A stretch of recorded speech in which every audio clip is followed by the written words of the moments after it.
Hey, how's it going? This is Tali from rawnakedfood.com, and today we are going to make some kombucha.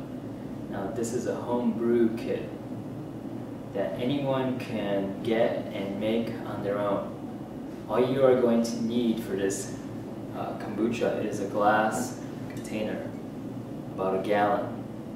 This one's a gallon, and we're going to use that along with symbiotic culture, also known as a SCOBY.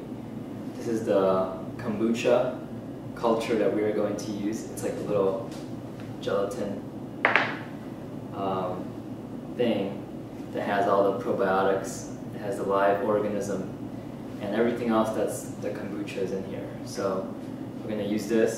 We're also going to use some sugar and some tea.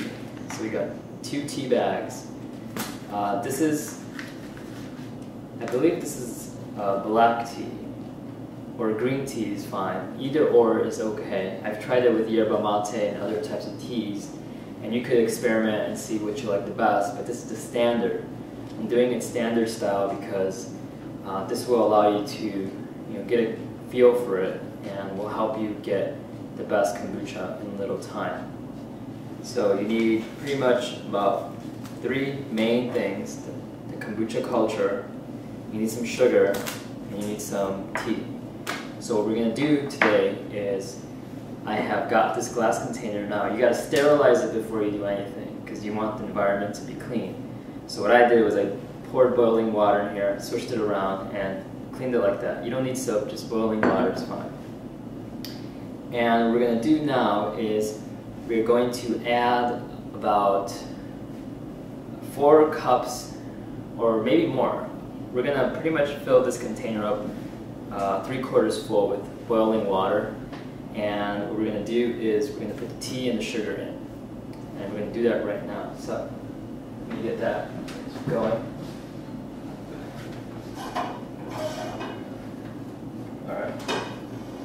Alright, I got the boiling water here. So what we're going to do is we're going to add about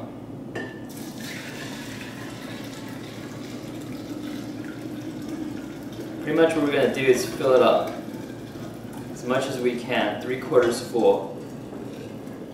That's good enough. You don't need to fill it up all the way. Just fill it up enough that you get past halfway. And now what we're going to do is we're going to toss in the tea bags. These are 2 tea bags. We're going to put that in there. And we're going to leave the tea in there for 20 minutes, okay? So we're going to let that steep for 20 minutes, and then what we're going to do is add the sugar.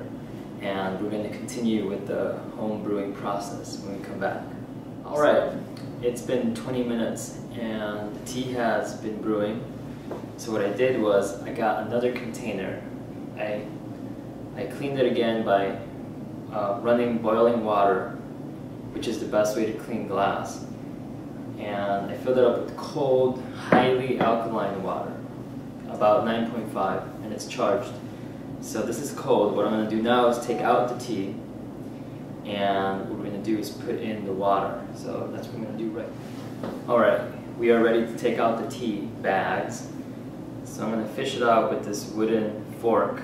You could use a wooden spoon, and the best thing to use is a wooden spoon, but you can use anything that's wood, just make sure it's sterilized. So now what we're going to do is we are going to add in the sugar. Now this is about, I gotta say, let me see, this looks to be about 6 ounces of sugar. You can do 1 cup of sugar if you want. I'm going to add this to the mixture right here. Perfect. And then what we're going to do finally is we're going to add the cold water too. But before I do that, I'm going to stir it up a little bit. See that? So I found out what the tea was that I was using. It's actually green tea. You could use black tea if you want, but green tea has been used for a long time, so this is the standard way of making kombucha. So you just stir it up a little bit. It's like a little particle flowing there. I'm I'm really good, look at that. Grabbed it in one shot. Okay, so what you want in the end is you just want a clear liquid that's kind of sweet. So what we're going to do now is pour it into cold water. You see this? I'm going to pour it in until we get to about there. Now, something that I didn't mention was that the water I used prior to the boiling water that I was boiling was also water that was about 9.5. So both of the waters used were highly alkaline. Now what we're going to do is, we're just going to add some more cool water to this. Now, as soon as the mixture is cool enough, we're going to throw in the symbiotic culture, which is right here. And once we do that, we're going to cover it with a handkerchief and a rubber band. And we're going to leave it alone for about 7 to 14 days. This is the ideal time that it will ferment. So leave it in a dark environment for about 7 to 14 days at about 72 degrees to 82 degrees Fahrenheit. And after that time, you will brew it and you would have kombucha. So we're going to get this to cool down, and what we're going to do is throw in the culture. So that is what you're going to see. Alright, so for the final process, you are going to put the kombucha mother inside of the kombucha, which has cooled down. So you could probably find one of these symbiotic cultures anywhere. You can even grow one from a kombucha bottle that you buy at the store. But this one came pre-packaged, so all I gotta do is dump all of this into the tea and sugar mixture, like that. So I just put it all in there, and what's going to happen now is I'm going to leave it covered like this, and I'm going to put a rubber band around this. We are going to stick this in a dark, cool place, 75 degrees to 80 degrees. So a dark place, not cool, a dark, warm place. And we're going to leave it there for 14 days, or 7 days, depending on how bubbly and fermented you want it. So that's it. That's how you make kombucha. See? It's really nice. You can see the cultures are already floating around and going to get ready to settle and become bigger.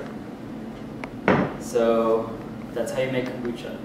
The final process is really straightforward. You're going to extract the kombucha into bottles, and you're going to seal them and put them in the refrigerator for, anywhere from a day to 7 days, depending on how sparkly you want it.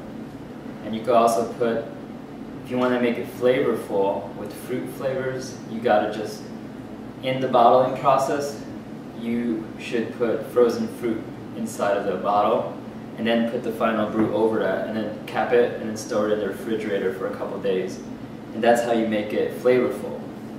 But this is the original kombucha, and it will be ready to do whatever you want in about 2 weeks. So thank you, and if you want more information, go to my website, rawnakedfood.com, and you can learn tons of information on products, recipes, superfoods, dog food, and everything else. Until then, have a good night. Sweet. You want some kombucha?